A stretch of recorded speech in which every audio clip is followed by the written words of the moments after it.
For over 2 decades, Hee Haw was the sound of Saturday nights in America. A mix of country twang, slapstick comedy, and heartfelt music beamed straight into millions of living rooms. With their overalls, hay bales, and catchy skits, the cast made you laugh like family. But behind the scripted silliness, many were hiding pain, addiction, illness, isolation. And in the years after the cameras stopped rolling, the lives of these beloved stars took tragic turns. Some faded into obscurity, some suffered in silence, and some left this world far too soon. What really happened to the cast of Hee Haw in their final years? What was caught on tape and what was quietly buried forever? Because behind every howdy was a heart we never truly saw. And what you're about to uncover may change how you remember them forever. Roy Clark wasn't just a co-host of Hee Haw.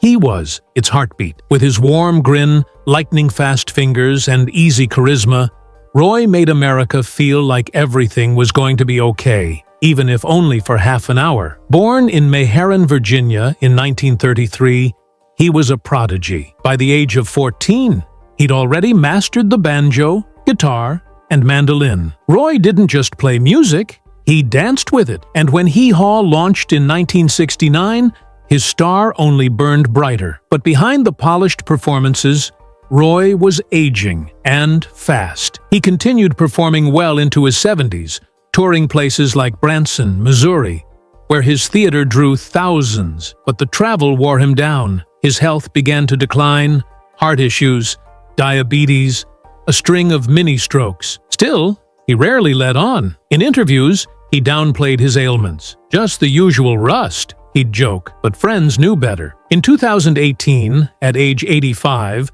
Roy Clark passed away from complications of pneumonia. His death hit fans like a freight train. Many didn't even know he was sick. There was no big farewell tour, no dramatic last show, just silence. And then the headlines. But one story emerged. An audience member at his final concert recalled Roy sitting down halfway through his set, wiping his brow and quietly whispering, "This one's for the road." He then played a slow, aching version of "Yesterday, When I Was Young," the song he once made famous. That performance wasn't recorded, but the memory of it? It haunts those who were there. Roy Clark's final days were marked by humility and fading strength, but he never stopped giving. To the very end, he smiled for the crowd, even when it hurt. But as his fingers slowed, so did an entire era. And what came next left a void no banjo could fill. Buck Owens was the cool one, the rebel, the sharp-dressed picker from Bakersfield, who gave country music its edge. With his bright red, white, and blue guitar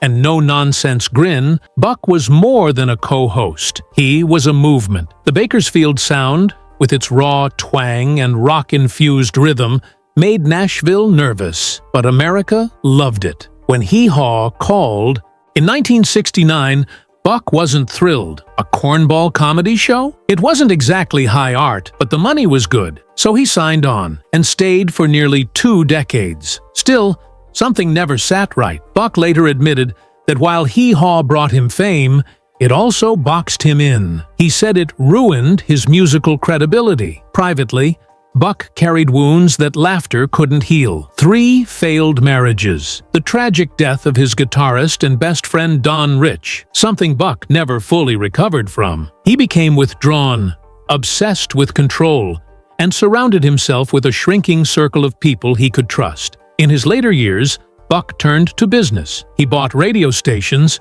opened Crystal Palace in Bakersfield, a shrine to his music and legacy. But fans noticed something strange. He wasn't singing much anymore. Often he'd just strum and smile, letting the band take over. Some nights, he didn't show up at all. On March 25th, 2006, Buck died in his sleep at age 76. Just hours earlier, he had told his band he was too tired to perform that night. But a few fans had driven across the country just to see him. Buck showed up anyway, played a short set, told the crowd, "Thank you for loving me." It was his last performance. No press release, no farewell tour, just a quiet exit from the stage he'd once ruled. In the end, Buck Owens left behind millions and a legacy tangled in triumph and regret. He helped build Hee Haw, but he also spent years trying to outrun it. And yet, On the night he died, it was the laughter and the love that brought him back one final time. With a $1.98 price tag dangling from her hat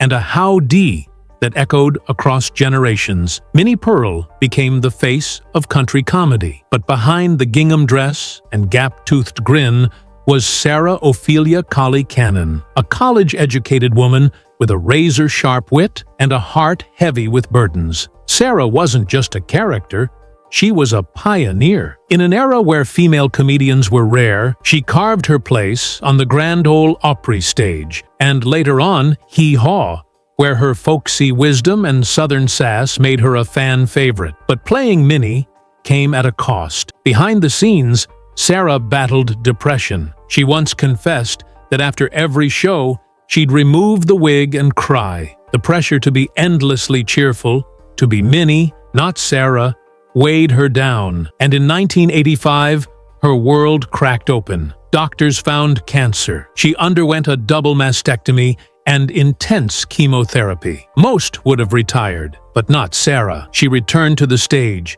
frail but defiant. Minnie's not done, she told a friend. Her fight turned into a crusade. She helped launch the Sarah Cannon Cancer Center, providing hope for thousands of patients nationwide. But the illness took its toll. In 1991, during a performance, Sarah collapsed. She never returned to the stage. The next few years were marked by silence. She suffered a stroke in 1992 that robbed her of speech and mobility. Minnie, the character who never stopped talking, was now voiceless. Sarah Cannon passed away in 1996, surrounded by family, her body frail, her legacy immense. At her funeral, there was no price tag, just a simple bouquet and a banjo gently resting by her side. Minnie Pearl taught America to laugh at itself. But Sarah Cannon reminded us that behind every comedian, there's a soul fighting battles we never see. And maybe that's the real joke. The ones who make us laugh the hardest often hurt the most. He wasn't a trained actor. He didn't have a musical background. He didn't even want to be famous. But when Junior Samples mumbled his way through a fishtail on a local radio show, it went viral before viral even existed. That story landed him a spot on Hee Haw, and almost overnight, he became America's favorite bumbling backwoodsman. But the man behind the stammer, Alvin Samples Jr., wasn't laughing. Junior's on-screen persona was that of a slow-talking, lovable oaf. Off-screen, he was a proud, deeply private man who hated being the butt of every joke. He once told a close friend, "I can't even buy groceries without someone asking me to say BR 549. The line, part of a recurring sketch, followed him for the rest of his life like a curse. He struggled with the fame. Junior never got used to the cameras, the scripts, or the city lights. He missed fishing. He missed being unknown, and the pressure to perform, always in character, always for laughs, pushed him deeper into alcohol. Cast members tried to help, but Junior would shrug them off. "I'm fine," he'd say, holding a drink, staring into the distance. By the late 1970s, he was showing signs of wear. He forgot lines, arrived late, and looked distant during tapings. The producers noticed. His appearances were cut back. Eventually, he faded from the show altogether. In 1983, Junior Samples died of a heart attack in his home in Georgia. He was only 57. There was no grand tribute, no televised farewell, just a few local obituaries, and a wave of quiet shock. To the world, he was a punchline. But to those who knew him, Junior was a man trapped in a role he never asked for. And maybe the saddest part? He made the world laugh, while silently begging for someone to ask if he was okay. In the end, the sketch was over, but the echoes of his pain still linger on the empty set. With suspenders,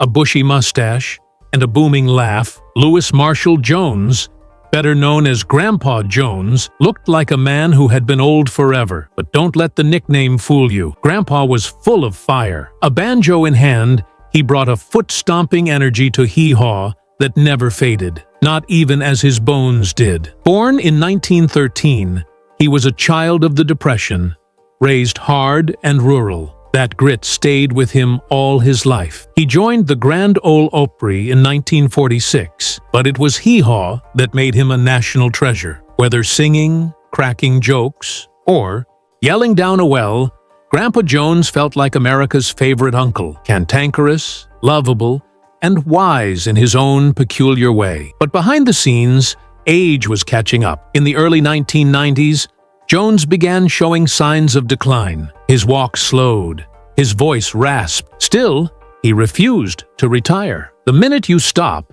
he told a friend, "they put you in the ground." And he meant it. In 1998, at age 84, he suffered a massive stroke at home in Nashville. He was rushed to the hospital, but never recovered. For days, his family kept vigil, watching the man who once energized a room now lie silent and still. He passed away peacefully on February 19, 1998. The country music world mourned. His funeral was simple, just as he would have wanted it. His banjo, battered and worn, rested beside his coffin, his favorite hat folded gently in his lap. And something strange happened in the months that followed. Hee Haw reruns began airing more frequently again. Fans said it felt like Grandpa never left, that his voice, his mountain wisdom, still echoed from the hay bales and laughter. He may have been called Grandpa, but he outlasted almost everyone. In the end, Grandpa Jones didn't fade, he just sat down, quietly,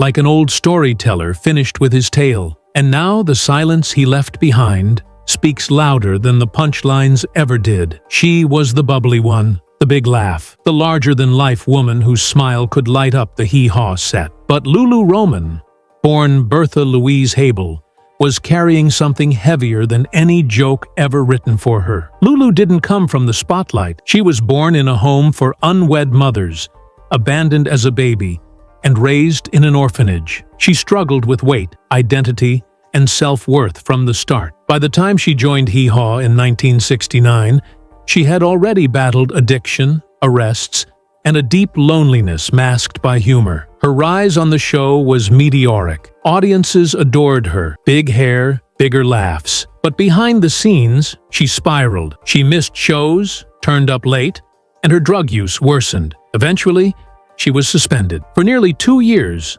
Lulu disappeared completely. Most viewers didn't even know she was gone. Then, something changed. In the late 1970s, Lulu became a born-again Christian. She cleaned up, left the drugs behind, and walked away from the chaos. She returned to Hee Haw with a new glow, this time singing gospel songs alongside the comedy. It wasn't just a comeback, it was a rebirth. But healing isn't a straight line. After Hee Haw ended, Lulu continued to perform. She recorded albums, gave interviews, and toured churches. Yet beneath the public revival, there were whispers, depression, recurring health problems. One hospitalization in the early 2000s raised fears among fans. A few close friends said she struggled with loneliness, especially after the deaths of her former castmates. She often called herself the last one standing. In one haunting interview, Lulu said, "Sometimes I think I was saved to remember them all." As of now,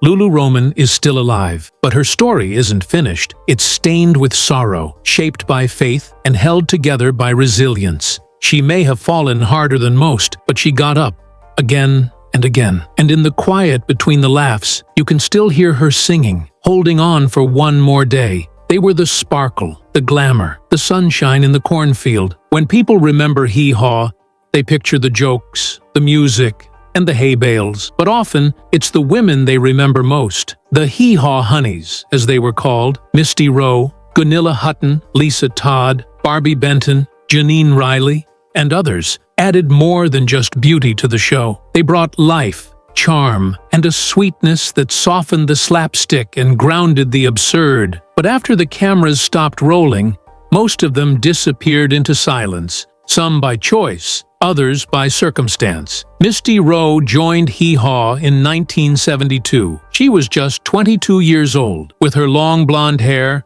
playful smile, and sweet demeanor, Misty became one of the most recognizable faces on the show. She stayed for nearly 2 decades, smiling through skits, singing with legends, and becoming a fan favorite. But when the show ended, so did the phone calls. Hollywood didn't take her seriously. Casting directors typecast her as the dumb blonde. Roles dried up. In interviews, Misty spoke openly about the loneliness that followed. "When the spotlight moves on," she said, "you're left wondering who you are without it." She performed in small theater productions and even wrote a one-woman play about her life. Fried Chicken and Latkes, an honest, heartfelt look at fame, aging, and being forgotten. Then there was Gunilla Hutton, elegant, sharp, and stunning on screen. Before Hee Haw, she'd gained fame playing Billy Joe Bradley on Petticoat Junction. But behind the smile was a woman entangled in a secret. She'd been romantically involved with Nat King Cole while he was still married. The scandal was real,